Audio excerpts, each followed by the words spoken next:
Hello and welcome to Business News. A total of 50 billion naira has been saved following the continuous audit process of federal workers across Nigeria. This is according to the Director of Special Projects at the Ministry of Finance, Mr. Mohammed Dikwa, who also says that over 43,000 ghost workers have been weeded out of the system. He promised that the government will continue to work towards reducing wastages in the system. The Securities and Exchange Commission has already revealed plans to set new rules to guide the conduct of annual general meetings. The director of the commission, Mr. Munir Gwazo, who gave this information in Abuja, explained that the rules will ensure shareholders, particularly the retail investors, are giving adequate representation. He added that the commission will be carrying out a review of the Companies and the Allied Matters Act to restore investors' confidence in the capital market. The Nigerian stock market reacted to the Central Bank of Nigeria's Monetary Policy Committee's decision to retain its rate. Temple Ashaju has the day's closing figures.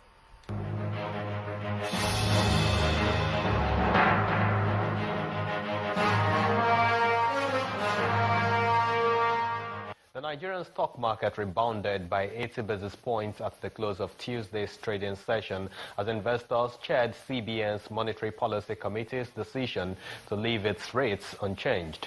The market capitalization rose to 9.53 trillion naira, while the all-share index finished at 27,231.50. In percentage terms, the top gainer in share price was Vitafoam with a 6.98% appreciation, while Nigerian Aviation Handling Company and Feedsin Healthcare followed as the top contenders. On the other hand, LAN Africa emerged as the biggest price loser from a list of 19 decliners after a 9.41% drop. CAP trailed it by 5% loss, while Cadbury fell by 4.99% in share price. The most actively traded stock were FBN Holdings, United Capital, and Access Bank.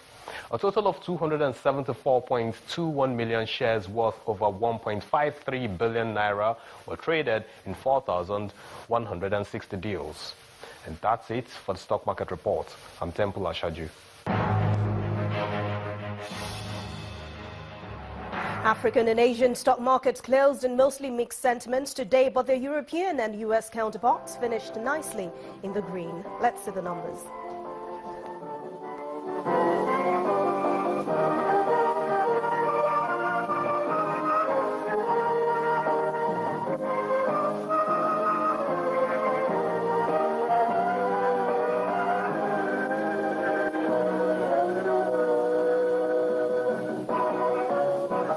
And with those numbers, we end Business News tonight. I'm Anne Nwawado. The rest of the news at 10 continues now. Moving swiftly down to sports news with Charles Iruka.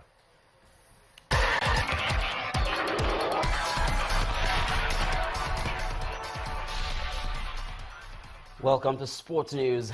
Delta, Nasarawa, Kogi, Edo, Osun, Kaduna, Quater, and one Lagos team have qualified for the quarterfinals of the Channel's National Kids Cup. Day 3 action produced 44 goals, with Kaduna emerging the highest scoring side from the group phase. Our sports correspondent, Austin Okonakpan, has the report. 5 schools were seeking qualification into the quarterfinals, and that gave us total action in the last group phase matches. Primary School in Group A, National Primary School from Lagos and Pilot Primary School Katsina needed a win to pick the remaining ticket from the group. The Lagos team won 5-1 to advance. Just one goal to their credit. This time he does very well to hold on to the ball. St. James Government School from Osun State ruled Group B, and they confirmed their superiority by securing the maximum points. That was a beautiful strike. Okogia, they seem to have more bite in their play. He strikes the ball. And the ball is in. A beautifully taken goal. We found the top left corner. He beats 1, he beats 2. Good pass. Quater and Kaduna advanced from Group C. Focal Point Primary School played admirable football. Go. Ball gets headed away. And a good lob. And that's a lovely strike for Focal Point Primary School from a... Group D always produced talking points. Last year, Nat'l Primary School from Delta were sent out of the competition in the semis by Edo, and when both sides met again this year, they rekindled their rivalry with a 2-2 draw. Anambra. And it's the first goal. Looking for his man. Can he be the second goal? Oh my God, what a brilliant goal. Brilliant goal. 2-0. The young man steps up, strikes it, and he scores. They are still there, boss with them. And it's a goal. But it didn't happen, so we'll just... Premier Primary School from Anambra beats Anwarudin of Ogun, but that wasn't good enough. Signals start to play. Good strike, and it's in the back of the net. The tournament has entered the quarterfinal stage, and that's the real deal. Will Lagos prevail over Oshun?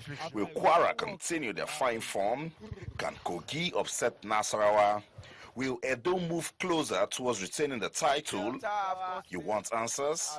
Then stay with the action from Season 8 of the Channels National Kids Cup. Austin Okonakpan, Channels Television News. And that's it on Sports News. It's back to Gimba with the rest of the news at 10.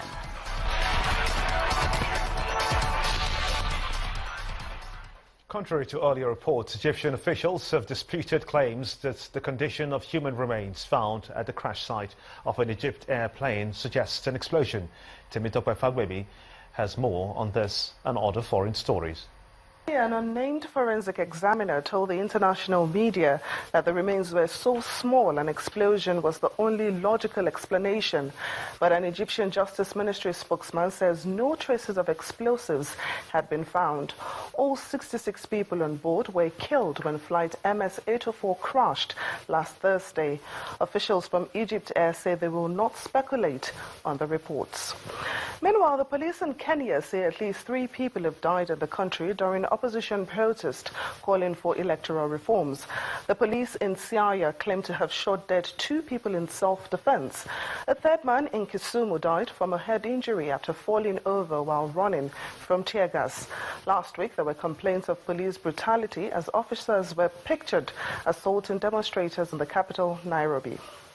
Finally, Greece has begun evacuating thousands of stranded migrants from the makeshift Dominic camp on its northern border with Macedonia. The operation began at dawn and riot police have been deployed, though officials say force will not be used. And that's the foreign news wrap-up. It's back to you, Gimba. And thanks indeed. And the main news again. The quest to recover Nigeria's looted wealth today hit a bright note, with the Foreign Affairs Minister disclosing that the Swiss authorities will be returning non-contentious funds of about $230 million. Mr. Jeffrey Onyema added that monies stolen from the country are also in the process of being repatriated from the US, the UK and Jersey Islands. And that's all being on the news at 10 tonight. I want to thank you so much indeed for watching. I'm Gimba Omar. Have a splendid night rest. Good night.